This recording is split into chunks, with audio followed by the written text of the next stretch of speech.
went to school for engineering, so that was pretty straightforward. And I don't know exactly where I picked it up, but I had the 3D modeling experience. But I at some point made my skills with computers and 3D modeling to advance my career. Like I wasn't going to have 20 years experience. I wasn't going to know everything there is to know. But I knew how to use a computer. And I knew I could 3D model, and I just needed to learn how to understand what I was 3D modeling.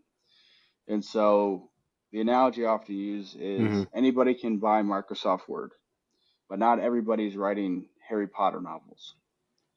Same thing with any 3D modeling tool. Anybody can buy one, but you have to understand what you're actually modeling and can you fabricate it and can you build it and does this make sense and what details are missing. And that's what I was greatly lacking. And I had to spend time in the field, a lot of time in the field, like a lot. I worked every weekend. I have many horror stories of not know. It's like getting blindside hit. Like I didn't even know what to look out for because I didn't even know you're supposed to look out for that type of detail.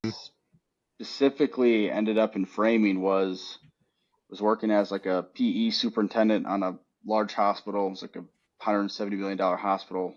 I was put in charge of the exterior envelope and structural steel, were like the two scopes that I was responsible for. Yeah. Terracotta panels, metal panels, and masonry, like full set brick. And to make a long story short, there's complicated details between deflection joints and reveals and whatnot. And nobody made a coordinated set of shop drawings. And because I knew how to use the 3D model, I took the architect's model, the structural engineer's model, CAD files from the different vendors, and made this coordinated shop drawing set just because I knew how to use the tools. And that's kind of what led me into the framing industry, through that path. I ended up working for that subcontractor um, in their prefab shop. And that's what really taught, like, I really gained the expert, not, I wouldn't call myself an expert in framing, but I was worked with a guy who was a 25-year union carpenter.